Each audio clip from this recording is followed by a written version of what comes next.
चलिए, मैं आदरणीय डॉक्टर एस एस भदौरिया साहब से निवेदन करता हूं कि हमारे प्रमोद कुमार साहब आज के वक्ता हैं और उनका बहुत ही अच्छा सब्जेक्ट हमेशा रहता है। तो आज का जो उन्होंने जो सब्जेक्ट चूज किया है वो लिया है आर्य और उनकी भौतिक व्यवस्था, Aryan and their intellectual system. इससे पूर्व में भी आप 2 कक्षा दे चुके हैं।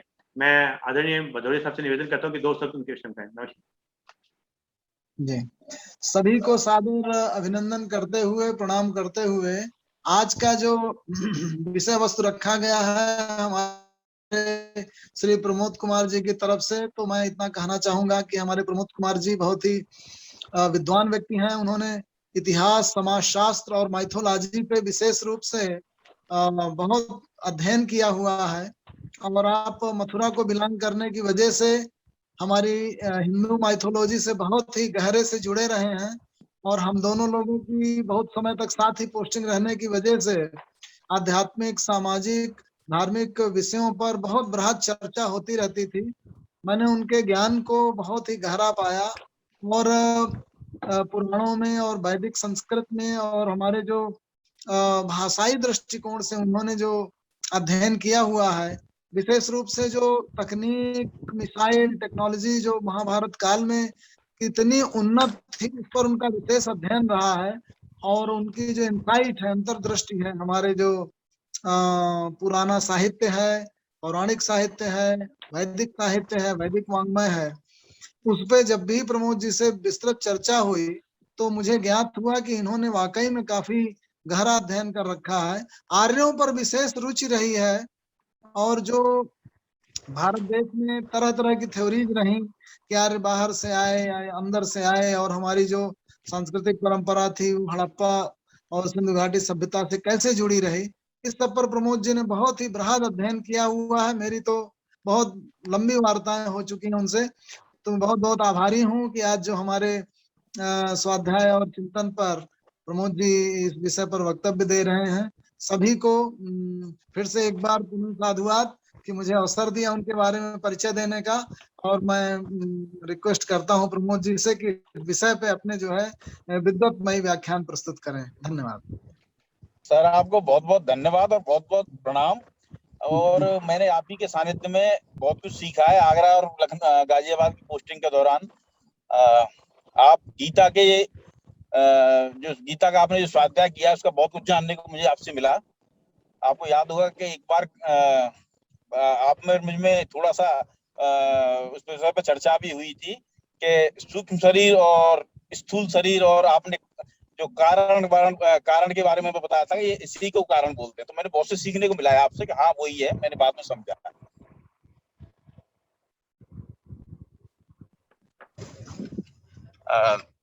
मैं प्रारंभ करता हूँ सर को धन्यवाद करने के पश्चात, जो मेरे वो एक तरह से आप मान लो कई अर्थों में मैं उनसे सीखा, तो इसलिए गुरु भी हुए मेरे एक तरह से। तो मैं प्रारंभ करता हूँ कि आज का जो टॉपिक है आर्य और उनकी बौद्धिक व्यवस्था किस तरह से थी। तो सबसे पहले मैं प्रारंभ करता हूँ जो आर्य थे वो कौन लोग थे और आर्य क्या थे। वास्तव में हम आज भी आर्य शब्द यूज करते हैं, प्रयोग करते हैं अपने लिए। उस समय तत्कालिक परिवेश में आर्य शब्द किन लोगों के लिए प्रयोग किया जाता था। आर्य का शाब्दिक अर्थ है श्रेष्ठ जाति, एक ऐसी निर्जाति, एक लोगों का ऐसा समूह या ऐसी जाति जो हर चीज में श्रेष्ठ चीज को अडॉप्ट करती है, चाहे वो किसी भी फील्ड में हो, चाहे विज्ञान तकनीकी फील्ड में हो, सामाजिक व्यवस्था में हो, राजनीतिक व्यवस्था में हो। ये जो प्रजाति थी हमारे पूर्वजों की, वो हर सर्वश्रेष्ठ चीज को तर्क के द्वारा एस्टैब्लिश्ड फैक्ट को एडॉप्ट करती थी, इसलिए इन लोगों को आर्य बोलते थे। विश्व के दूसरे भाग के लोग, ये एक ऐसी प्रजाति है जो टॉप क्लास को भी ही एडॉप्ट करती है, शासन व्यवस्था में, कानून में जिन्हें हम स्मृतियां बोलते थे, साहित्यिक व्यवस्था में, विज्ञान तकनीकी में, सामाजिक और राजनीतिक व्यवस्था में, सारे जो सर्वश्रेष्ठ है उसको ये जो प्रजाति थी हमारे देश में रहने वाले हमारे पूर्वज थे वो अडॉप्ट करते थे, इसलिए हमें आर्य बोलते थे। अब इनकी भौतिक व्यवस्था, इंटेलेक्चुअल सिस्टम था कैसा, ये तो आप जानते हैं कि विश्व में वही जातियां शासन करती हैं या उन्हीं जातियों का प्रभुत्व रहता है जो जातियां इंटेलेक्चुअल सिस्टम को एडॉप्ट करती हैं। आप उस समय भारतवर्ष का विश्व में डंका बजता था। भारतवर्ष के ज्ञान का, इसलिए हमें जगत गुरु बोलते थे, उसका एक मुख्य कारण था कि हमारे यहाँ इंटेलेक्चुअल सोसाइटी थी, इंटेलेक्चुअल सिस्टम था, और बौद्धिक व्यवस्था ऐसी इस तरह की थी इसमें जो हमारा समाज का हर वर्ग है, हर वर्ग संतुष्ट था। ये बौद्धिक व्यवस्था केवल राजनीतिक क्षेत्र में ही नहीं, तकनीकी विज्ञान में ही नहीं, हर क्षेत्र में परिलक्षित होती थी। तो अब ये देखने में आया कि जैसे आज अमेरिका है, अमेरिका इंटेलेक्चुअल सिस्टम को अडॉप्ट करता है, इसलिए विश्व के सबसे बड़ी शक्ति है। 100 साल पहले इसी काम को ब्रिटेन करता था, ठीक है। तो जो ज्ञान का प्रचार प्रसार करते हैं और ज्ञान का ओपन रूप से, उन्मुक्त रूप से आदान प्रदान करते हैं, चाहे विश्व के किसी कोने में हो, किसी तरह का ज्ञान हो, तो वो व्यवस्था, वो सिस्टम विश्व का सबसे सिस्टम कहलाता है। तब आर्यों की बौद्धिक व्यवस्था थी कैसी, इन्होंने किस तरह से व्यवस्था बनाई, इस विषय में मैं थोड़ा सा बोल रहा हूं कि आप सबसे पहले लें कि साहित्यिक क्षेत्र में आ जाएं। जो साहित्यिक क्षेत्र से प्रारंभ करना इसलिए ज्यादा सुगम रहता है क्योंकि साहित्यिक क्षेत्र में लगभग इतिहास के, विज्ञान के, तकनीकी के सारे क्षेत्र ही उसमें पाए जाते हैं। तो इसीलिए साहित्यिक क्षेत्र में आर्यों ने अपने पूरे साहित्य को 4 हिस्सों में बांट डाला था। पहला हिस्सा ऐसा था कि इन्होंने जो साइंस टेक्नोलॉजी थी उसको वेदों के रूप में लिपिबद्ध किया। इसलिए वेदों के बारे में कहा जाता है कि वेद सर्वथा सत्य हैं, क्योंकि विज्ञान सर्वथा सत्य होता है। जैसे हम अभी बात करें कि हमारा ये सूर्य है, ये पूर्व से निकलता है, ये एक यूनिवर्सल फैक्ट है, यूनिवर्सल ट्रुथ है, इसको ढुटलाया नहीं जा सकता है। इसीलिए वेदों में विज्ञान का कोई भी फैक्ट हो, जो साइंटिफिक इन्वेंशन है और साइंटिफिक अप्रोच से लिखा गया है, तो हर चीज सर्वदा सत्य होती है। इसलिए वेदों के बारे में मशहूर है कि वो सर्वदा सत्य हैं, उसके बारे में उसमें असत्य चीज नहीं है। पृथ्वी सूर्य के चारों तरफ घूमती है, ये सर्वदा सत्य है। वेदों का सवाल है कि वेदों में ये इस तरह से जो विज्ञान है, ज्ञान विज्ञान था, वो 4 वेदों में हमने डिवाइड कर लिया। तो जो गायन का विज्ञान था वो हमने सामवेद में किया और यजुर्वेद में किया। अग्नि संबंधी जितने भी एक्सपेरिमेंट से, अग्नि संबंधी जितनी भी चीजें थी यजुर्वेद में की। तो गायन का विज्ञान ऐसे मान लीजिए आप, जैसे बेतार का तार है, रेडियो कैसे चलता है, टेलीविजन कैसे चलता है, ये सारी चीजें उसी एक्सपेरिमेंट को रिफ्लेक्ट करती हैं जो कि सामवेद में थे। यजुर्वेद में जो एक्सपेरिमेंट थे वो अग्नि संबंधी एक्सपेरिमेंट थे। जितने भी अग्नि संबंधी हैं, जहां अग्नि का प्रबल है, जैसे मिसाइल टेक्नोलॉजी है, बहुत सी टेक्नोलॉजी है, वो यजुर्वेद में थी। वो बात अलग है कि आज का यजुर्वेद जो आज हमें मिलते हैं वो हो सकता है प्रक्षिप्त ही हो, संपूर्ण तो नहीं मिलता है, क्योंकि महाभारत के महान युद्ध के बाद इस तरह की चीजें लुप्त होना लाजमी था, क्योंकि ये विश्व युद्ध था। आपने महाभारत में ये भी पढ़ा होगा 11वें अध्याय स्त्री पर्व में 11वें पर्व में 26वें अध्याय का वर्ष संख्या 2 से 4, जिसमें साफ लिखा हुआ है कि जब धृतराष्ट्र ने पूछा कि अरे पांडुपुत्र, इसमें कितने लोग मारे गए, कितने क्या हुआ, उसका संपूर्ण, और वो किन किन लोगों को गए, इसका संपूर्ण वृत्तांत दो। तो मैंने भी पहली बार ये पढ़ा तो मुझे भी बहुत ही आश्चर्यजनक लगा। उसमें उन्होंने कहा कि 167 करोड़ 20 लाख आदमी इस युद्ध में मारा गया, 2,40,000 आदमी लापता है और एक घायलों की संख्या और दी गई थी, इतने आदमी वाउंडेड कंडीशन में पड़े हुए हैं। तो ये युद्ध का एक छोटा सा विवरण है, ये युधिष्ठिर ने बताया। तो हमारे उस समय की साइंस टेक्नोलॉजी बहुत हाई थी और वेदों में इसे लिपिबद्ध किया गया था। इसलिए वेदों के बारे में दूसरी चीज बड़ी मशहूर है कि ये कोड लैंग्वेज में लिखे हुए हैं, जिसे वैदिक संस्कृत बोलते थे। आप भी समझते हैं कि आज भी वैज्ञानिक चीजें कोड लैंग्वेज में लिखी जाती हैं। तो ये हमारा ज्ञान विज्ञान का जो भाग था वो वेदों के रूप में इन्होंने लिपिबद्ध किया। दूसरी चीज आती है कि कॉन्स्टिट्यूशन, उस समय जो नियम बनाए जाते थे तो वो नियमों को लिपिबद्ध किया आर्यों ने शास्त्रों के रूप में। शास्त्र थे, जैसे न्याय शास्त्र है, महर्षि गौतम ने उसको लिखा था, पूरे को पूर्ण किया था। वो एक स्कूल थे। प्राचीन भारत में 6 स्कूल थे, जिन्हें आश्रम बोलते थे, स्कूलों को आज स्कूल बोलते हैं। तो उसमें न्याय का एक गौतम स्कूल था, जिसने न्याय पे रिसर्च की, उसे न्याय शास्त्र के रूप में लाए सामने। ऐसी सांख्य शास्त्र था, सांख्य भी शास्त्र था। उसका कारण क्या था कि हमारी जीवन शैली कैसी होनी चाहिए जिससे स्वस्थ रहें लोग, तो वो एक सांख्य था। ठीक है, और किस तरह से जो दार्शनिकता है हमारी वो किस तरह से होनी चाहिए, वो एक वो हो गया। तो इसी तरह से हमारे कई 6 दर्शन थे, 60 दर्शन जिन्हें बोलते हैं। दर्शन का अर्थ है कि कॉन्स्टिट्यूशन, जिनसे लाइफ कहीं ना कहीं इफेक्ट होता हो। आज भी कॉन्स्टिट्यूशन है, उससे लाइफ इफेक्ट होता है। आपको एक नियम और एक संविधान जिससे सिस्टम चलता हो, तो ऐसे शास्त्र उस समय के संविधान थे। और उस पे कुछ बुद्धिमान लोग होते हैं, जैसे अब भी हैं, वो टीका टिप्पणी लिखते हैं, इस पे एक्सप्लेनेशन लिखते हैं उसके। तो उस समय जो एक्सप्लेनेशन लिखे आर्यों के समय में, आर्यों की व्यवस्था में, उनको बोला गया, नहीं शास्त्रों पे जो एक्सप्लेनेशन थे उनको बोला गया स्मृति। विभिन्न विभिन्न ऋषि मुनियों ने, जो कि स्कूलों के संचालक थे उस समय, आश्रमों के संचालक थे, उन्होंने इन पे स्मृतियां लिखी। नारद स्मृति, देवल स्मृति, गौतम स्मृति जो धर्मशास्त्र में लिखी गई, और पाराशर स्मृति है, ये सारी स्मृतियां लिखी गई इस पे। ये that was the explanation of the constitution, यानी शास्त्र दैट टाइम। तो इन्हीं स्मृतियों के सारे हमारे देश की पूरी व्यवस्था चलती थी। मनुस्मृति उत्तर भारत में थी, तो पूर्व भारत में एक दूसरी स्मृति चलती, यज्ञवल्क्य की स्मृति चलती थी, और देवल स्मृति सिंध के क्षेत्रों में, पाकिस्तान में चलती थी। तो ये कॉन्स्टिट्यूशन की जो व्यवस्था थी, नियम की व्यवस्था थी, संवैधानिक व्यवस्था थी, ये विभिन्न भागों में विभिन्न विभिन्न अपने हिसाब से लोगों ने अडॉप्ट की। तो ये सिस्टम उस समय चलता था। तीसरी जो व्यवस्था थी, इन्होंने कहा कि भाई ठीक है, संविधान में लिपिबद्ध हो गया। अब जब एक्सपेरिमेंट हो, वैज्ञानिक चरम पे पहुंच जाता है, तो आदमी के मन में एक चीज उदित होती है, जैसे आज हो रही है लोगों में, कि भाई हम मरते क्यों हैं? अब उस हिसाब से तो मरे नहीं, तो फिर तो हम अमरत्व के हिसाब से इसको भोगें। विज्ञान हमेशा, हल्के अर्थों में विज्ञान भी 2 तरह का था उस समय। मैंने आपको पहले इसमें बताया था, भौतिक और आध्यात्मिक। आध्यात्मिक का मतलब है कि हमारे शरीर के अंदर है, यही पूरे विश्व से इंटरलिंक्ड है। अगर हम शरीर की एक्टिवेट कर लें कुंडलियों को, उसके बाद में हम सहस्रार चक्र को और ये ब्रह्मांड प्रदेश को एक्टिवेट करें, न्यूरॉन्स को, तो एक एक न्यूरॉन्स में कई कई गीगाबाइट, मतलब टेराबाइट से ऊपर कोई बाइट होती है, तो उसकी इतनी बराबर सूचना संग्रहण है, और वो इंटरलिंक्ड है ऑटोमेटिकली दूसरे पूरे ब्रह्मांड से, इसलिए इसे ब्रह्मांड प्रदेश बोलते हैं।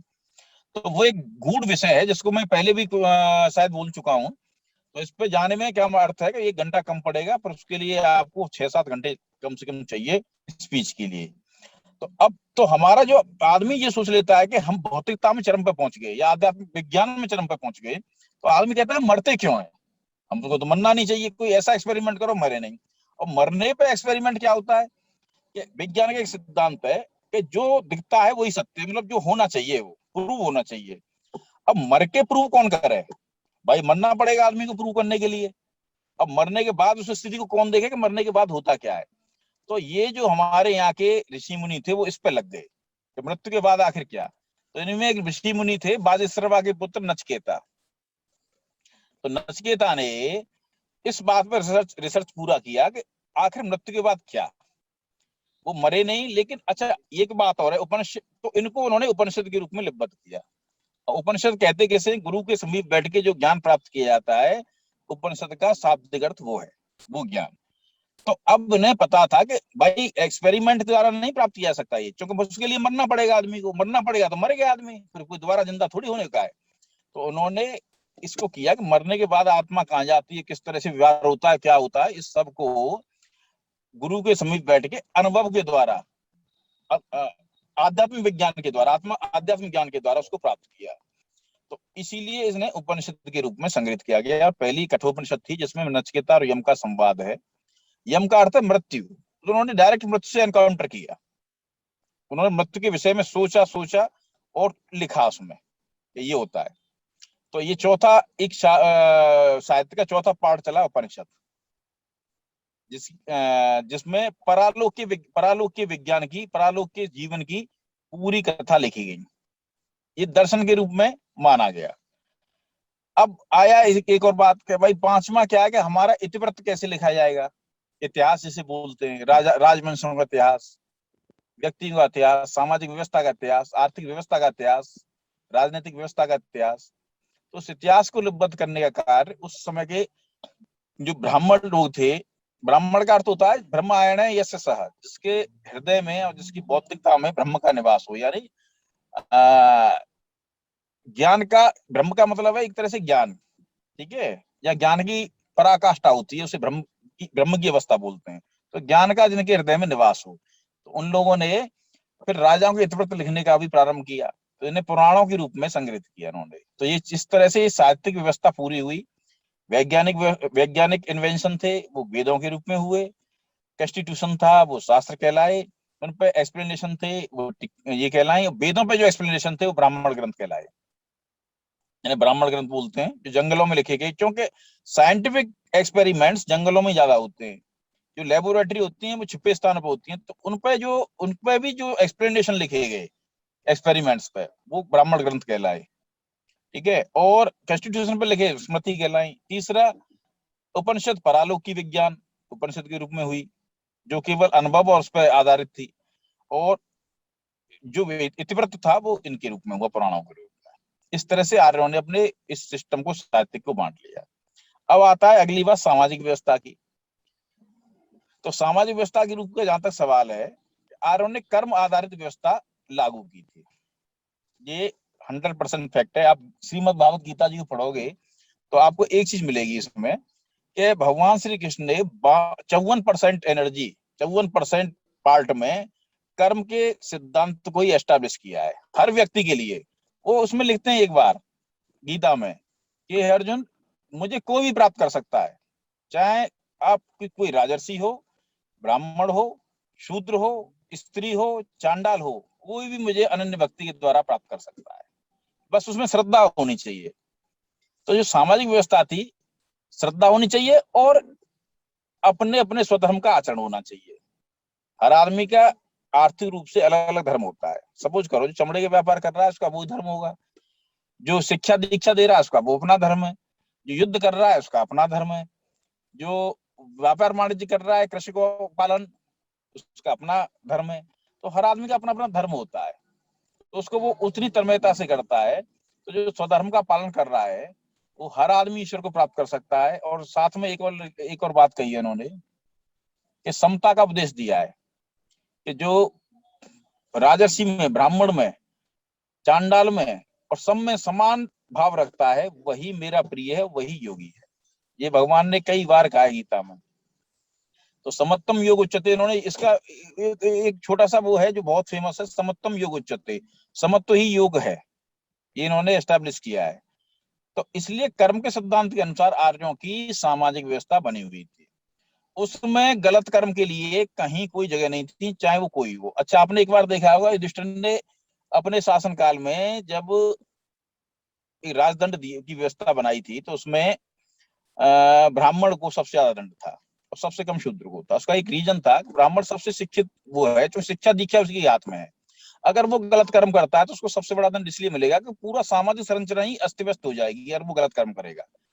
शूद्र, क्योंकि उसने अभी वो एक शिल्पकार है, तो उसने लिखा पढ़ी तो कम की है, धर्मशास्त्र अध्ययन नहीं किया है, तो इसलिए अगर वो कोई दंड करता है तो उसके बारे में, उसके आफ्टरमैथ के बारे में उसे पता नहीं है बेचारे को। लेकिन ब्राह्मण को अगर गलत कर्म करता है तो उसका आफ्टरमैथ भी उसे पता है, क्योंकि वो इंटेलेक्चुअल है, तो इसलिए उसको दंड सबसे ज्यादा। तो ये जो व्यवस्था थी उसका मतलब है कि कर्म आधारित थी। आप जैसा कर्म करोगे, मैं ऐसे कई एग्जाम्पल देता हूँ ऋग्वैदिक काल से लेकर और महाभारत काल तक, जिन्होंने कर्म के द्वारा अपने को एस्टैब्लिश किया और अपने को अपग्रेड किया।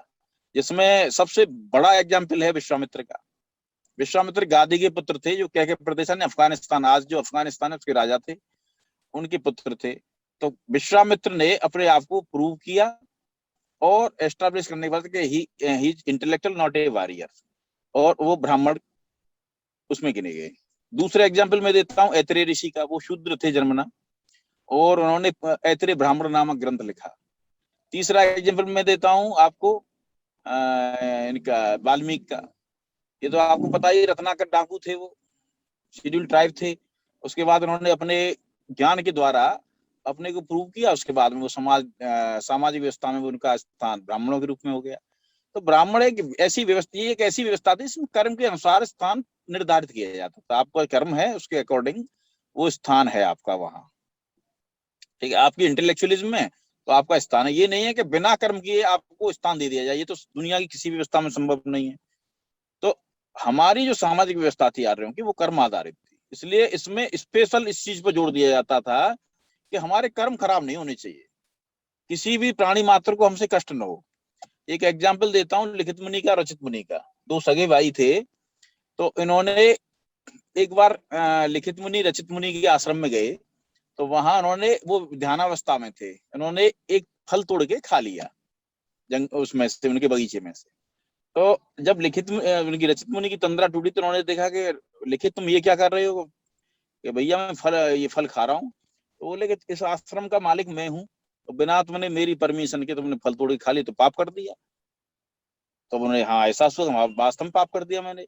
आज की तरह सिस्टम होता तो दोनों भाइयों में लड़ाई गारंटी से तय थी, और वो राजा के पास जाना पड़ता उन्हें लड़ाई के कारण, मैंने तुम्हारे उसमें से बाग में से खा लिया इसलिए। तो ये व्यवस्था, चूंकि वो कर्माधारित व्यवस्था थी, और लिखित मुनि को पता पड़ गया कि हाँ वो एहसास हो गया वास्तव में गलत काम कर दिया है। तो उन्होंने कहा भैया इसके लिए क्या परमार्जन है। तो बोले कि तुम राजा के पास जाओ और राजा से ये पूछो कि इसके लिए दंड क्या है, अन्यथा तुम्हें ये दंड तो भोगना पड़ेगा। जो कर्म की व्यवस्था है कि उसमें प्रारब्ध जो बनता है हमारा पुनर्जन्म का, वो प्रारब्ध हमारे वर्तमान जन्म के और पूर्व जन्म को किए हुए कर्मों का संचित अवशेष होता है, जो अगले जन्म में ट्रांसफर हो जाता है। तो ये आर्य थे, सर्वश्रेष्ठ थे, ये कर्म आधारित व्यवस्था में भी सर्वश्रेष्ठ थे, क्योंकि वो व्यवस्था ही साइंटिफिक है। तो इसलिए उन्होंने, वो गए राजा के पास, राजा से बोले हे राजन मुझसे एक अपराध हो गया है। तो राजन जानता था ये तो बहुत बड़े महर्षि हैं, तो उनसे अपराध हो ही नहीं सकता। बोले महाराज आप मेरी परीक्षा ले रहे हैं या क्या कर, मुझे लज्जित कर रहे हैं। उन्हें राजन मैंने ऐसे ऐसे अपने भाई के उसमें से बिना अनुमति के फल तोड़े, और ये चोरी की श्रेणी में आता है, इसलिए मुझे दंड दो। तो राजन बोला कि महाराज मैं आपको दंड देने लायक नहीं हूँ, क्योंकि आप तो इतने पुण्यवान है। फिर दोनों में बहस चली। अंत में राजन बोला कि महाराज जिस राजा दंड दे सकता है तो राजा दंड को माफ भी कर सकता है, मैंने आपका दंड माफ किया, अरे आपने ऐसा किया है। तो ऋषि बोले कि राजन ये दंड माफ करने की शक्ति आपकी नहीं है, ये शक्ति आपको किसने दी है? व्यवस्था ने आपको केवल दंड देने की शक्ति दी है, अपराध के लिए दंड दें आप, दंड माफ आप नहीं कर सकते। वो तो भगवान भी दंड माफ नहीं कर सकते। गीता में भगवान भी खुद कहते हैं कि हे अर्जुन, सब लोग अपने अपने कर्मों के अनुसार फल भोग रहे हैं, मैं न तो किसी के कर्म को उदाहरण करता हूँ, ना किसी के कर्म को न किसी को कोई अवार्ड देता हूँ मैं, सब अपने कर्मों के अनुसार दंड पा रहे हैं। मेरा किसी में कोई प्यार नहीं है, कोई मोहब्बत नहीं है, ना किसी से कोई वैर है, ठीक है। और मैं भी इन कर्मों को करता हूँ, क्योंकि मैं कर्मों करने वाला नहीं हूँगा तो मैं भी इस लोक व्यवस्था को नष्ट करने वाला कहलाया जाऊंगा, इसलिए मैं भी इन कर्मों में ही रहता हूँ। यद्यपि कोई कर्म मेरे द्वारा किए जाने योग्य शेष नहीं है, मैं इनसे परे हूँ, लेकिन फिर भी मैं कर्म करता हूँ, ठीक है। तो वो कर्म आधारित जो व्यवस्था थी, तो फिर राजा ने कहा कि मैं माफ कर, तो राजा को बड़ा लज्जित, तो वो बोला कि महाराज मेरा मतलब मुझ में साहस नहीं है। तो वो ऋषि बोले कि राजन पहले ये बताओ तुम्हारे यहाँ चोरी का अपराध क्या है, चोरी का अपराधी सजा क्या है। तो वो बोले कि इसका वो हाथ काट दिया जाता है। तो लिखित मुनि ने अपना हाथ, उन्होंने कहा राजन मेरा हाथ काटा जाए, उस समय ये व्यवस्था थी। तो इस तरह से इन्होंने इसी जन्म में अपने किसी अपराध का परमार्जन कर लिया, अन्यथा वो प्रारब्ध के रूप में उनके साथ जुड़ जाता। तो आर्यों की जो व्यवस्था थी वो कर्म आधारित इतनी वैज्ञानिक, इतनी समुन्नत थी कि वो उसका दंड यही भोग लेते थे। इसीलिए तत्कालिक जो ऋषि और वो राजर्षि और वो लोग थे, जैसे मैं जनक का उदाहरण दूं, दूसरे जनक राजा अपना राज्य भी करते थे, लेकिन गीता के अनुसार, क्योंकि गीता भगवान श्री कृष्ण ने अर्जुन से पहली बार नहीं गई थी, ये बता दूंगा आपको। गीता पहली बार कही थी सूर्य भगवान से, भगवान नारायण ने, मतलब भगवान श्री कृष्ण ने ही सूर्य भगवान से कही थी पहली बार।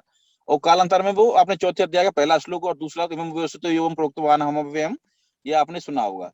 तो उस समय भी जो चूंकि स्वयं जो निमुकुल के जो राजा जनक थे वो त्रेता युग के थे, तो उस समय गीता का ज्ञान था, जो कालांतर में त्रेता युग के बाद द्वापर के प्रारंभ से लेके और अंत तक खत्म सा हो गया था, इसलिए भगवान को दोबारा कहना पड़ा। तो गीता हमारा एक कर्म आधारित ग्रंथ है, वो जो सारे वेद शास्त्रों का, परालोक का, पराविज्ञान का, इस कॉन्स्टिट्यूशन का निचोड़ है, जो उन्होंने 700 श्लोकों में कहा है अर्जुन को। उसी से ये कहो वो निचोड़ भी है, वो ये कहो इसी से फैलाव से ये वेद शास्त्र सब बने हैं। आप ये कह लो जो सृष्टि के आदि में ही यही चीज थी, ईश्वरी वाक्य थे जो कहे गए थे, ये वास्तव में ईश्वरी वाक्य हैं, ये कोई साधारण वाक्य नहीं है। और सारे वाक्य किसी व्यक्ति ने बनाया, लेकिन ईश्वर ने बनाया। और ईश्वर ये पता ही आपको, वो विराट स्वरूप थे, कई बार उन्होंने ये रूप दिखाया, वो परिपूर्णतम अवतार थे, पूर्णतम नहीं परिपूर्णतम। कैसे? ये सबसे छठी श्रेणी, 6 प्रकार के अवतार होते हैं, मैं आपको बता दूं, तो ये परिपूर्णतम थे। तो ये जो कर्म आधारित हमारा सामाजिक व्यवस्था थी वो इतनी शानदार थी कि इसमें अपराध के लिए जगह नहीं, तो अपराध करने के बाद भी अपराधी खुद अपने अपराध को स्वीकार कर लेता था। उसका कारण वो जानता था कि मैं अपराध को छिपाऊंगा तो वो दूसरा पाप होगा, और उसके लिए झूठ बोलूंगा तीसरा पाप होगा। तो इसीलिए इस व्यवस्था में तुमने देखा होगा कि बहुत ही कम दंड विधान, मतलब ऐसे उल्लेख मिलते हैं कि दंड दिया गए हो, क्योंकि हर आदमी समाज का अपने अपने कर्म को करता था बड़ी सत्यता पूर्व, ईमानदारी बिल्कुल पूर्व। प्रमोद जी, जो जिस तरीके से जो वैदिक विषय और जो वैदिक कहानियां हैं उनको अपने व्यवहारिक जीवन से कोरिलेट करके आज जो हमारी जो जाति व्यवस्था वर्ण व्यवस्था से डिग्रेड होके इस रूप में क्यों आई है, उसके बारे में जो इन्होंने व्यापक विस्तृत चर्चा की, वो वाकई में काफी वैज्ञानिक है। उसका कारण यह है कि ऐतिहासिक सामाजिक दृष्टि से जो भारत की प्राचीन संस्कृति थी उसमें जो वर्ण व्यवस्था का विभाजन किया गया था, उसका वस्तुतः वैज्ञानिक आधार था। वैज्ञानिक आधार यह था कि जिस व्यक्ति को जिस तरीके का कार्य अच्छा लगता है वो, और जो उनकी साइकोलॉजी से उनके मनोविज्ञान से मेल खाता है, उसको आधार बना करके व्यवस्था की गई थी। जैसा के माध्यम से जो उन्होंने उदाहरण प्रस्तुत करने की कोशिश की कि हमारी सामाजिक व्यवस्था में व्यक्तियों को अपने अनुकूल कार्य चुनने की पूरी आजादी थी, लेकिन इतिहास काल क्रम में धीरे धीरे करके व्यवस्था डिग्रेड होती गई और आज की जो जातीय व्यवस्था का स्वरूप है वो निकल करके आ गया, जिसमें बहुत सी समस्याएं हैं। लेकिन अगर हम अपने ओरिजिन को समझेंगे तो उन समस्याओं को किसी न किसी रूप में ओवरकम कर सकते हैं कि वो क्यों उत्पन्न हुई है। दूसरी जो सबसे बड़ी बात यह है कि जो हमारी सामाजिक व्यवस्था थी उसमें जो नया प्रक्रिया अपनाई गई थी वो बहुत ही वैज्ञानिक ढंग से अपनाई गई थी कि व्यक्ति अगर जो है ज्ञानी है, समझदार है, उसके बावजूद अगर उसने कोई गलती की तो उसका दंड दूसरे तरीके से होगा। एक अज्ञानी व्यक्ति अगर कोई गलती करता है तो उसका, तो एक पूरा एक वैज्ञानिक दृष्टिकोण से हमारी सामाजिक न्यायिक व्यवस्था बनाई गई थी, जिसके लिए तरह तरह के कोड्स लिखे गए, मनुस्मृति लिखी गई, दायभाग आया। तो ज्यादातर हमारे जो एडवोकेट्स और लॉयर्स हैं वो पूरी व्यवस्था को समझते हैं। उसके बाद जो आज का कोड हमारा भारतीय संविधान निकल करके स्वरूप में आता है। तो वस्तुतः जो ज्यादा ध्यान देने योग्य बात है वो ये है कि हमारी जो प्राचीन संस्कृति थी उसके जो मानदंड थे वो इस व्यवस्था पर आधारित थे कि हम लोग वैज्ञानिक पद्धति के द्वारा, तर्क वितर्क के द्वारा, ज्ञान के खुले प्रवाह के द्वारा हम चीजों को समझें, मुक्त हों। सा विद्या विमुक्तये की जो बात की गई, देखिए जान करके ही मुक्ति प्राप्त हो सकती है। लेकिन आज क्या है, आज हम पाते हैं कि बड़े बड़े थोड़ा सा बताऊंगा इसमें, थोड़ा सा मैं बताऊंगा। जैसे आपने सन्ने विद्या की बात की और ज्ञान, तो मैं बताऊंगा कि दो चीज हैं इस दुनिया में, एक ज्ञान और एक विद्या। आज हम जिस चीज की बात करते हैं, गणित विज्ञान, भौतिक विज्ञान, ये सारी चीजें ये विद्या हैं। और ज्ञान वो है जो गीता में है, जो व्यक्ति को इस पुनर्जन्म के झंझट से, बार बार आवागमन के झंझट से मुक्त कर दे, वो ज्ञान है। तो ज्ञान और विद्या में ये अंतर है। आज इसको हम ज्ञान बोल देते हैं जनरल वे में, तो ज्ञान नहीं, ज्ञान वो है कि जो पुनर्जन्म के झंझट से, आवागमन के झंझट से मुक्त करे और व्यक्ति के पुण्य प्रवाह में वृद्धि करे, पापों में कमी करे, वो ज्ञान है। और विद्या वो है भौतिक रूप से दृश्य है। जैसे आप कहेंगे गणित है, गणित पढ़ लिया हमने, विद्या है। तो ये दो अंतर है। हाँ, तो मैं बात कर रहा था सामाजिक व्यवस्था, राजनीतिक व्यवस्था की। तो आर्यों की राजनीतिक व्यवस्था थी प्रजा हितकारक राजतंत्र, जहां जनता ही, जनता के चारों प्रतिनिधि, चारों वर्गों के प्रतिनिधि, जब उस समय राजा का राज्याभिषेक होता था तो उस समय उसके राज्याभिषेक में उपस्थित होना अनिवार्य था, अन्यथा राजा का राज्याभिषेक पूर्ण नहीं समझा जाता था। ये तो वो इसलिए थी, चारों वर्णों के प्रतिनिधि की उपस्थिति, और वही राजा का राज तिलक करते थे। पहले प्रारंभ में राजपुरोहित, जो कि पुरोहित वर्ग का, उसका ब्राह्मण वर्ग का प्रतिनिधि था। उसके बाद में योद्धा वर्ग का प्रतिनिधि, और सारे लोग जब राज तिलक कर देते थे तो उस समय उसको पूर्णतम राजा माना जाता था। युधिष्ठिर के राज्याभिषेक के समय, मैंने महाभारत में पढ़ा है, ये चारों वर्णों के प्रतिनिधि उपस्थित थे। उन्होंने युधिष्ठिर का राज तिलक किया। उसके बाद करतल ध्वनि से युधिष्ठिर का स्वागत किया गया। तो हमारी राज व्यवस्था प्रजा हितकारक थी। आपने देखा होगा कि भारत के प्राचीन भारत में दो वंश थे, सूर्य वंश और चंद्र वंश, जो कि राजनीतिक व्यवस्था को कंट्रोल करने का काम करते थे। सूर्य वंश में आपने देखा होगा कि कितने कितने महान प्रजा हितकारक शासक हुए, जिसमें राजा दिलीप, भागीरथ, जो गंगा को लाए, ये सबसे बड़ा प्रजा हितकारक कार्य है, जो आज भी हमारे मानव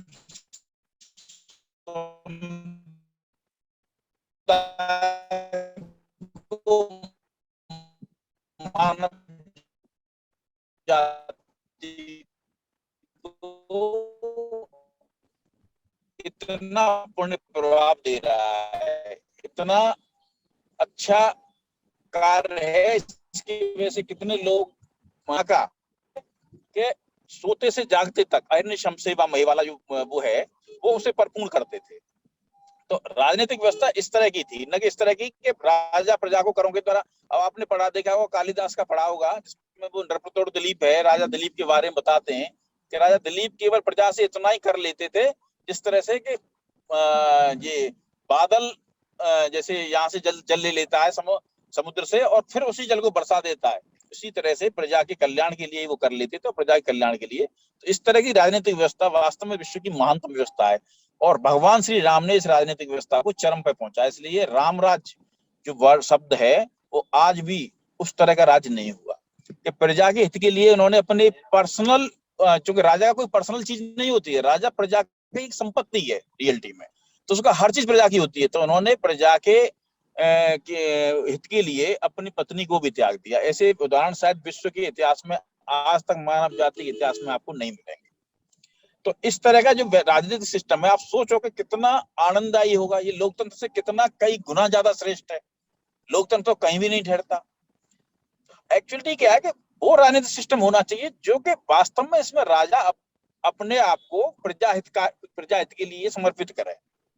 लोकतंत्र व्यवस्था वही है, वही सच्चा लोकतंत्र है जिसमें राजा प्रजा हित के लिए समर्पित हो, चाहे उसमें वंशानुगत हो, कोई प्रॉब्लम नहीं। क्योंकि सूर्य वंश के 20 राजाओं ने 25-30 राजाओं ने शासन किया भारत पर। भगवान राम का शायद मैं सोचता हूँ 32वां या 36वां वो था, नहीं 36वां था, कितना था मुझे अब ध्यान नहीं आ रहा है, सच रियलिटी में ध्यान नहीं आ रहा है मुझे कि कितना था, लेकिन ऐसा ही था कुछ। क्योंकि 94 में वंशज थे इनके राजा शल्य जो महाभारत में युद्ध में लड़े थे। तो ऐसी स्थिति में ऐसी राजनीतिक व्यवस्था हमारे आर्यों ने एस्टैब्लिश की थी, स्थापित की थी, प्रजा का कल्याण सर्वोपरि था, वेलफेयर स्टेट था हमारा वो, जो में जिसमें प्रजा कल्याण ही उसकी टॉप प्रायोरिटी है राजा की, न कि अपना कल्याण, न कि अपना परिवार, उसके लिए कोई जगह नहीं थी। तो इस तरह से ये राजनीतिक व्यवस्था, सामाजिक व्यवस्था और ये आपको अब तीसरी आती है कि सांस्कृतिक व्यवस्था या उसे क्या धार्मिक व्यवस्था। उस समय धर्म का अर्थ ये नहीं था, संप्रदाय नहीं थे, उस समय धर्म का अर्थ था कि एक सिस्टम, इस सिस्टम से कोई बियॉन्ड जाएगा तो उसका मतलब धर्म का उल्लंघन है। शास्त्र व्यवस्था, इसे शास्त्रों ने जिस व्यवस्था को एस्टैब्लिश किया है, भगवान कृष्ण भी गीता में कहते हैं कि हे अर्जुन, इस व्यवस्था में शास्त्र ही प्रमाण है और जो शास्त्रों की व्यवस्था के प्रतिकूल जाता है वो पाखंडी का मिथ्याचारी है। ये इन्होंने भगवान श्री कृष्ण ने गीता में कहा है। तो ये जो शास्त्र की व्यवस्था थी यही धर्म था, एक व्यवस्था में रहना। अब जो उसको वायलेशन करता था वो समझ लो धर्म का उल्लंघन करने वाला व्यक्ति था। तो धर्म ये नहीं थे, संप्रदाय नहीं थे, उसमें संप्रदाय की उत्पत्ति नहीं थी। हमारा जो समाज सांस्कृतिक व्यवस्था थी तो उसमें बड़ी समुन्नत थी। उस समय हर व्यक्ति को अपना मत रखने का अधिकार था और मत के द्वारा उसमें वाद विवाद होते थे, जैसे तर्क वो बोलते थे, शास्त्रार्थ बोलते थे, इसमें तर्क के द्वारा किसी एक सिस्टम को एस्टैब्लिश किया जाता था। अगर आपका सिस्टम सही नहीं है तो वो तर्क में फेल हो जाएगा। जब वो सिस्टम पूरी तरह से तर्क के द्वारा कसौटी में खराब पड़ता था तो उसको शास्त्रों में स्थान दे दिया जाता था कि भाई ये सिस्टम है अब, और ये वास्तव में तर्क के द्वारा खराब कर गया, ये शास्त्रार्थ बोलते थे। हमारे यहाँ हर तरह के विचार को रखने के लिए हमारी धार्मिक स्वतंत्रता थी। तो ये सांस्कृतिक स्वतंत्रता हमें एक विशिष्ट दर्जा देती थी उस समय। जैसे हमारे यहाँ चारवाक को विचार को भी सुना गया, ऐसा थोड़ी है उसको इग्नोर कर दिया, चारवाक निरीश्वरवादी है, लेकिन तर्क की कसौटी में विचार खरा नहीं उतरा था चारवाक वाला। अब कहेंगे चारवाक को के विचार का प्रारंभ कहाँ से हुआ? देखो आज के काल का जो वामपंथ है उसका उद्भव आज के काल में नहीं हुआ, मार्क्स ने नहीं किया, उसका उद्भव किसी कम्युनिस्ट ने नहीं किया, उसका उद्भव तो हुआ था प्रत्यासुर के समय में। प्रत्यासुर पूरी सृष्टि का पहला मार्क्स वामपंथी था जो निरीश्वरवादी था, जो हर चीज में उल्टा चलता था। और दूसरा था रावण और तीसरा था चारवाक। ठीक है, तो ये लोग थे जो इनका उल्टा सिस्टम था, मतलब कि कुछ नहीं, यावत जीव सुखम जीव दृढ़ कुत्ता करतम पवे देव ने उसमें भस्मीभूता पुनर्जन्मों ने जाए थे। ये शास्त्र, ये चारवाक ने हमारे एक सिस्टम दे दिया इसको, वामपंथ को वैचारिक आधार दे दिया, जबकि रावण ने नहीं दिया था। ठीक है, तो ऐसी स्थिति में इसको भी ये दृष्टि से थोड़ी देखा जाता था। अब सपोज करो, एक चीज बड़ी इंटरेस्टिंग मैं एग्जांपल आपको देता हूँ कि सूर्य वंश में दो तरह के सिस्टम चल रहे थे। एक तो ऐसे लोग थे, सूर्य वंश के पहले राजा थे महाराजा वैवस्वत मनु, इस कल्प के, इस मनवंतर के। तो मनु के बाद जो हुए जो दो चार पांच राजा हुए, क्षांक वगैरह, और उसके बाद में, तो उसके बाद में यहाँ ऋषभदेव नामक एक वो राजा हुए। अब ऋषभदेव इन्हीं क्षांक वंश से भगवान राम के पूर्वज थे। तो दो तरह की गतिविधियां एक ही परिवार में चल रही थी। एक तो एक्सट्रीम हिंसा को मानते थे, और एक कहते थे कि प्रैक्टिकल हिंसा। ठीक है, तो प्रैक्टिकल हिंसा के जो समर्थक थे वो कहते थे कि हिंसा, अगर कोई व्यक्ति किसी को मार रहा है तो उसको मारने में कोई हिंसा नहीं है। और एक्सट्रीम हिंसा वाले कहते थे कि नहीं, सब हिंसा तो हिंसा है, इसलिए चैंटी को मारने में हिंसा है, उस शेर को मारने में, शेर किसी बकरी को खा रहा है उसको मारने में हिंसा है। तो इस तरह की दो विचारधाराएं यहाँ मौजूद थी, और एक ही परिवार में, तो कभी इन विचारधाराओं में झगड़ा नहीं हुआ। आप कहीं भी पूरे इतिहास में पढ़ लीजिए, वैचारिक रूप से कभी भी झगड़े की स्थिति नहीं आई। ठीक है, तो वो ऋषभदेव जैन धर्म के संस्थापक कहलाते हैं, क्योंकि वो एक्सट्रीम अहिंसा मानने वाले थे। और उन्हीं के वंश में लगभग 20 जनरेशन बाद हुए भगवान राम, वो प्रैक्टिकल हिंसा वाले थे। तो हमारे यहाँ हिंदू जैसी कोई धर्म जैसी चीज नहीं थी, वो संस्कृति थी, आर्य संस्कृति, जिसमें वैचारिकता के लिए विशिष्ट सम्मान था। हर व्यक्ति अपने उसको अडॉप्ट कर सकता था, और एक दूसरे के प्रति कोई भी बैरभाव और हिंसा नहीं थी। प्राचीन काल में हमें असुर भी मिलते हैं, उन्हीं कश्यप के पुत्र, और सुर भी मिलते हैं, नाग भी मिलते हैं, और वैनते गरुड़ भी मिलते हैं जो। लेकिन वहां वैचारिकता पर नहीं हुआ, वहां धर्म के आधार पर तो हुआ कि ये धर्म की चीज है, यानी इस सिस्टम को बियॉन्ड है, सिस्टम के पर, लेकिन वैचारिकता पर नहीं हुआ, किसी की वैचारिक चीज में प्रतिबंध नहीं लगाया। लेकिन अब इसमें एक चीज थी, तो एक ये चीज थी इंपॉर्टेंट, उन लोगों ने भी, जो इन्होंने विचार रखे, जो निरीश्वरवादी विचार थे, उन लोगों ने भी इनके साथ क्रूरता नहीं की। ये महाभारत के युद्ध तक का पूरा इतिहास है, इसमें कभी क्रूरता नहीं हुई। अधर्म के कारण जरूर उसको मारा गया या कुछ भी किया या अटैक किया गया, एक दूसरा इश्यू था कि सिस्टम को नहीं मानोगे तुम, सिस्टम से बियॉन्ड जाए, किसी को परेशान करोगे, कष्ट दोगे, तो वहां तो ये जायज भी है। तो इस तरह से हमारा जो सांस्कृतिक, आर्यों ने एक सांस्कृतिक व्यवस्था बनाई, वो एक विशिष्ट व्यवस्था थी, वो भी साइंटिफिक वे पे थी। जैसा अभी सन ने बताया था कि हर चीज यहाँ साइंटिफिक वे पे थी, इसलिए तो आर्य थे हम। आर्य का मतलब ही है कि सर्वश्रेष्ठ चीज को अडॉप्ट करने वाली प्रजाति, जो सर्वश्रेष्ठ को अडॉप्ट करती है। तो इस तरह से आर्यों ने ये जो बौद्धिक व्यवस्था थी, इंटेलेक्चुअल सोसाइटी का निर्माण किया उन्होंने, जिसमें हर आदमी अपने अपने काम को करता था, उस काम में एक्सपर्ट था। अगर हमें उसको चेंज भी करना होता था, तो उसके भी पूरे सिस्टम बना हुआ था चेंज करने वाला। जैसे विश्वामित्र ने अपने आप को सिस्टम से सिस्टम में जंप किया, तो उसके लिए एक व्यवस्था बनी हुई थी, किस तरह से जंप कर सकते हैं, क्या कर सकते हैं। तो इसके लिए आपको प्रूव करना पड़ता था, और ये कर्म का सिद्धांत ये बोलता है, या तर्क भी ये बोलता है कि प्रूव करना चाहिए वास्तव में, ये नहीं, इस तरह से नहीं। सबको ओपन रूप से अपने विचारों को रखने की व्यवस्था थी, सब विचार रख सकते थे, लेकिन तर्क के द्वारा जो विचार सर्वश्रेष्ठ समझा जाता था, उससे ही समाज एडॉप्ट करता था। हर चीज का एक सिस्टम था, वैज्ञानिक रूप से था। व्यक्ति का जो हर कर्म वैज्ञानिक था, साइंटिफिक था। तो मैंने ये सब पूर्ण कर दिया है महाभारत काल तक, बल्कि मैं कहता हूँ कि राजा विक्रमादित्य के शासन काल तक ये व्यवस्था रही थी, केवल महाभारत तक नहीं, उसके बाद भी हमने उस व्यवस्था में कुछ कमियां आ गई थी, लेकिन कमियां भी दूर करने के प्रयत्न किए गए। तो वो विक्रमादित्य के शासन काल तक ये व्यवस्था पूरी तरह से रही थी। उसके बाद में जब विदेशी आक्रमणकारी आए, या उनके यहाँ ज्ञान विज्ञान का नाश हो चुका था महाभारत युद्ध के समय या उसके बाद में, तो वो ज्ञान विज्ञान की जगह वो एक आदिम युग में चले गए। तो उस आदिम युग के कारण, वो ऐसा नहीं है, पहले वो भी यहीं के ब्लड थे। ठीक है, आपने देखा होगा महाराजा ययाति के 5 पुत्र थे, यदु, तरवुस, पुरु, अनु और द्रयु। तो जो तरवुस थे वो मध्य एशिया के राजा थे। ठीक है, उन्हीं के वंश में आगे जाके हुए। उन्होंने पुरु वंश के एक शासक को गोद रख लिया था। एक बहुत बड़ा विषय है, बड़ा इंटरेस्टिंग विषय है। तो लेकिन वो अपने राज्य में लौटाए महाराजा दुष्यंत।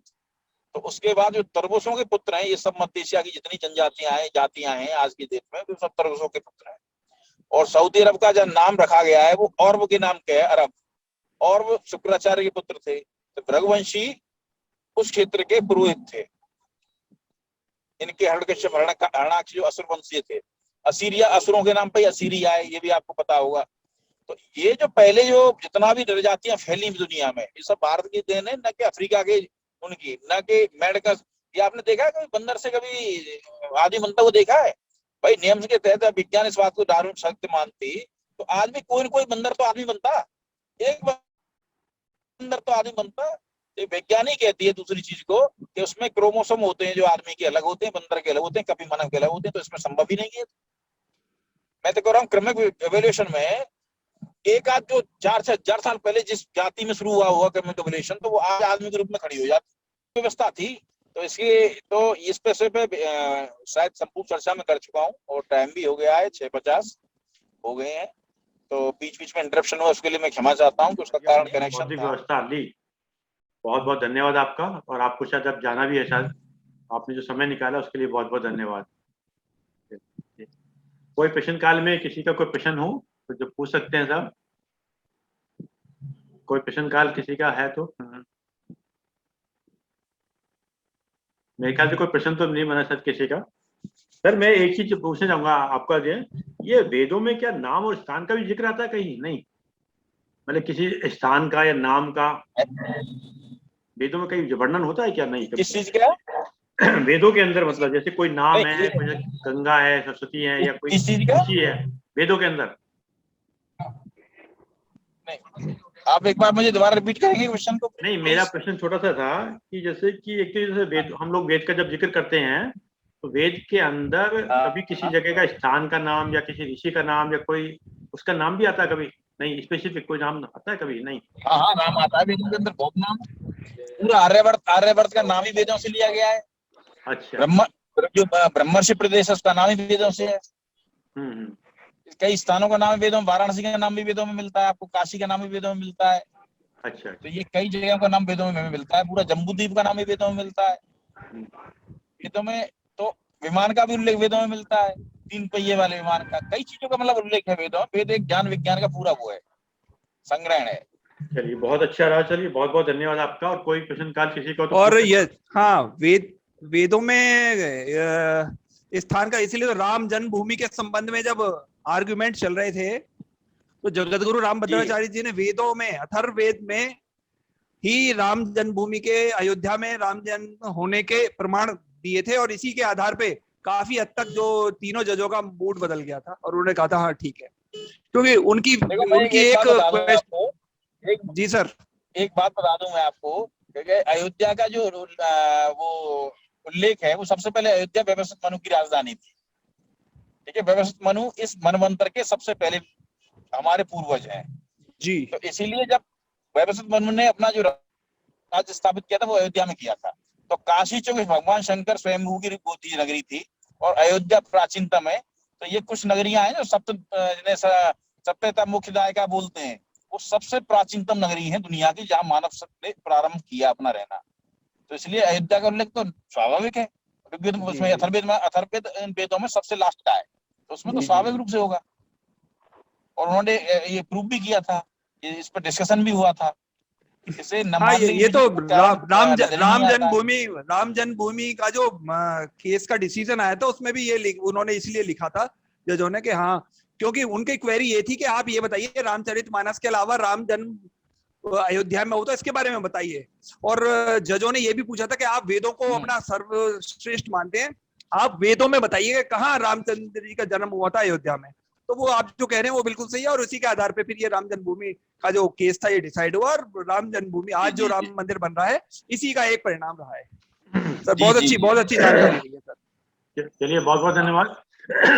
अब आदरणीय भदौरे साहब से कहेंगे साहब उसको जो है अपना करिए। आदरणीय भदौरे साहब बहुत बहुत धन्यवाद, क्योंकि आज आपने जो है सब्जेक्ट को प्रॉपर तरीके से लेकर बीच बीच में हमें दिया सब, बहुत ही सुंदर रहा इसका मतलब। और ये वास्तव में इन्होंने सही कहा कि आप बहुत शांत चित्त के व्यक्ति हैं साहब, हम चाहते हैं ये गुण हमारे अंदर भी आए सर।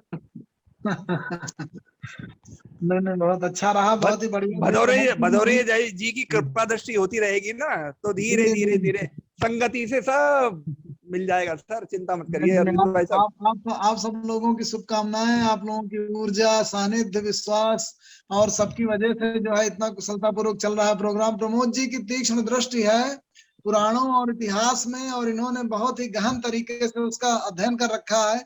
कभी इनसे एक निवेदन हम लोग करेंगे कि जो तकनीक है, टेक्नोलॉजी, वो हमारे जो है पौराणिक काल में और वैदिक काल में कितना ज्यादा आगे बढ़ी चढ़ी थी, इस पर इनका बड़ा अध्ययन है। इनका रिसर्च का टॉपिक शायद यही था।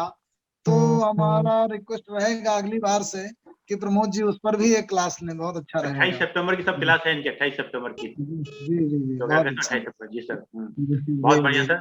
तो जी मैं जी आदरणीय बधेश साहब दो शब्द क्या फिर कक्षा समाप्त करें सर, अरविंद साहब। बहुत ही बहुत बहुत धन्यवाद प्रमोद जी को, माननीय वागीश जी को, ए के शर्मा जी को, सभी श्रोताओं को जो इतना तन्मय होकर मैं देख सकता हूँ कि प्रमोद कुमार जी के क्लास के लिए अंशु शर्मा जी, नेप साहब, प्रमोद शर्मा जी, है ना, और बागीश जी तो है ही, आर एन चतुर्वेदी साहब जो हमेशा पूरे प्रोग्रामों में भाग लेते हैं, रंजना शर्मा मैडम, सुनीत काला जी, अखिलेश जी, अश्विनी कुमार साहब, सबको बहुत बहुत धन्यवाद। और ये बड़ी ही विद्वतापूर्ण वार्ता थी, क्योंकि हमारे वैदिक साहित्यों में इतना प्रविष्ट होकर के अध्येता कम मिलते हैं। संस्कृत साहित्य का बड़ा अध्ययन है, और एक तो उनका गरुड़ गोविंद मंदिर में होने की वजह से एक पुराने साहित्य पर पूरी पकड़ है, पूरा घराना है, उनका परिवार है जो उसकी देखरेख भी करता है। तो प्रमोद जी इतना जो है ऐसे परिवार से हैं, और साथ ही उनकी दृष्टि बड़ी तीक्ष्ण और वैज्ञानिक है, इसलिए उनकी व्याख्या भी बड़ी वैज्ञानिक थी। बहुत बहुत धन्यवाद। Thank you. चलिए बहुत बहुत, अब 28 सितंबर को आपकी क्लासेस हैं, और कल की जो है कक्षा में आदरणीय आर एन चतुर्वेदी साहब मानस में गीता दर्शन लेंगे, और सैटरडे को कठोपनिषद, और संडे को साहब हमारा 15 अगस्त है। सभी लोगों को साहब पार्टिसिपेट करना है। आदरणीय जगदीश सिंह साहब लेंगे, आदरणीय नैब साहब लेंगे उस दिन, और हमारे आदरणीय अशोक नेमा साहब और बाकी शर्मा साहब। बहुत बहुत धन्यवाद। ओम शांति शांति शांति शांति।